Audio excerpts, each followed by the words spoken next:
Hello, boys and girls of grade 6.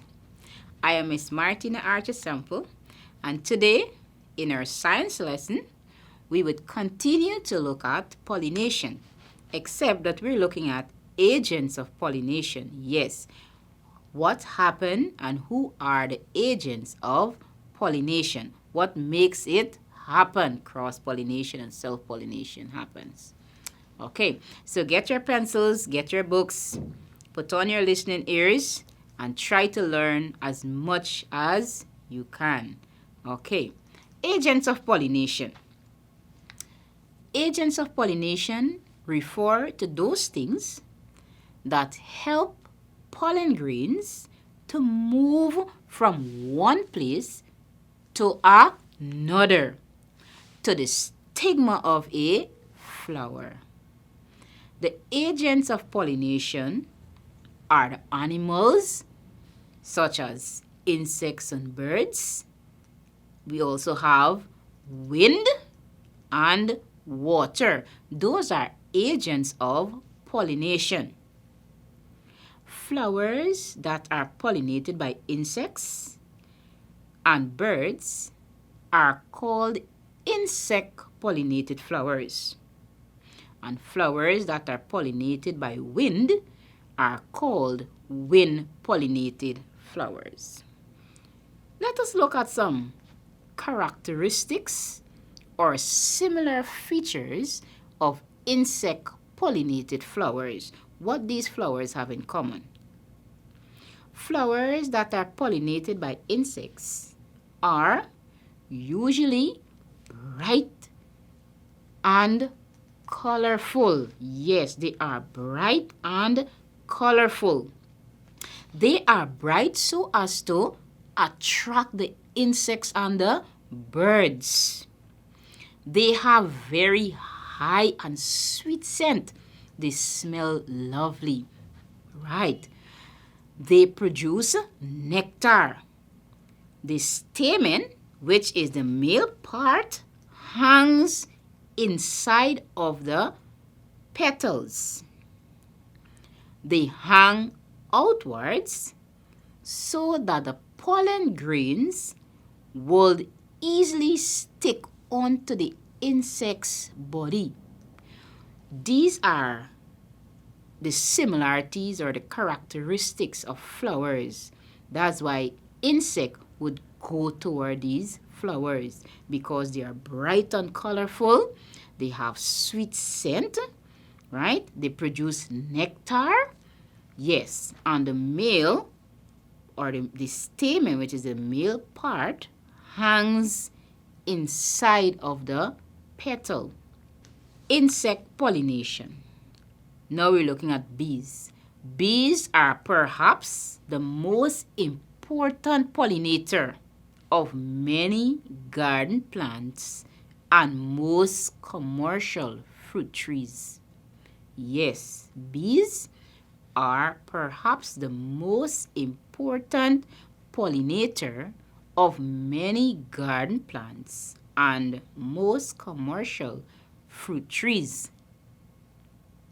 Since bees cannot see the color red, bee-pollinated flowers usually have shades of blue, yellow, and other color. Bees collect energy-rich pollen.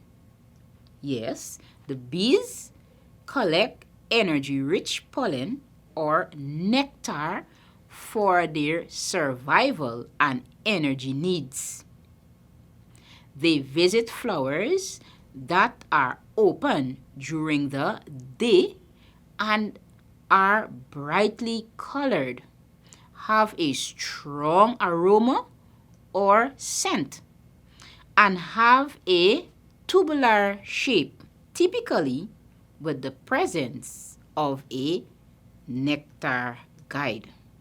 A nectar guide includes regions on the flower petals that are visible only to bees, which help guide bees to the center of the flower, thus making the pollination process more efficient. The pollen sticks to the bee's fuzzy hair when the bee visits another flower. Some of the pollen is transferred to the second flower. If we look here, this illustration is showing us the bee and all the pollens that are on the sticky hair of that bee there. Yes, insects such as bees, they are very, very important agents of pollination. So they are probably the most important species of pollinators, as I said earlier, for commercial and garden plant species. Then we have butterflies. The monarch butterflies pollinate many garden flowers and wildflowers, which are usually found in clusters. These flowers are brightly colored, have a strong fragrance, are open during the day, and have nectar guides as well. So, these flowers are brightly colored, have strong fragrance, and are open during the day, and have nectar guides, just as the bees. The pollen is picked up and carried on the butterfly's limbs. Moths, on the other hand, pollinate flowers during the late afternoon and night. So we have some doing it during the day, and now we're learning that the moth do it during the late afternoon into night. The flowers pollinated by moths are pale or white and are flat, enabling the moth to land. So these flowers, they are not found in clusters. They are plain and or white, enabling the moths to land on them easily. That is insect pollination. Now we're going to look at wind pollination. Wind pollination plants do not invest in resources that attract pollinating organisms, such as showy flowers, nectars, and scent. Instead, they produce larger quantities of light, dry pollen from small plain flowers that can be carried on the wind. Female structures on wind-pollinated plants are adapted to capture the passing pollen from the air, but the majority of the pollen goes to waste. The male parts of the anemophilous flowers tend to produce very large quantities of pollen and the stigma. The female reproductive part of a flower are very large, sticky, and feathery to extend completely outside the flower. Thus, the pollen is more likely to reach them. Let us look at characteristics of flowers or similarities of flowers that are pollinated by the wind. Flowers that are pollinated by the wind have petals that are dull in color, which is pale or white, have very low scent or low color or no scent at all. They do not produce nectar. They do not produce nectar. They hang out downwards. They hang downwards. They hang downwards so that the pollen grains can easily blown away by the wind. The stamen, which is the male part of the flower, hang outside of the ring of the petals. Examples of some flowers that are pollinated by wind are the corn, the cotton, maize, wheat, sunflower.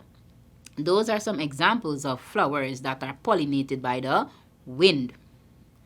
In conclusion, there are only a few flowers that use wind pollination, and their features are greenish, small, and odorless. As these flowers do not attract pollinators, their energy is not used for making colorful petals.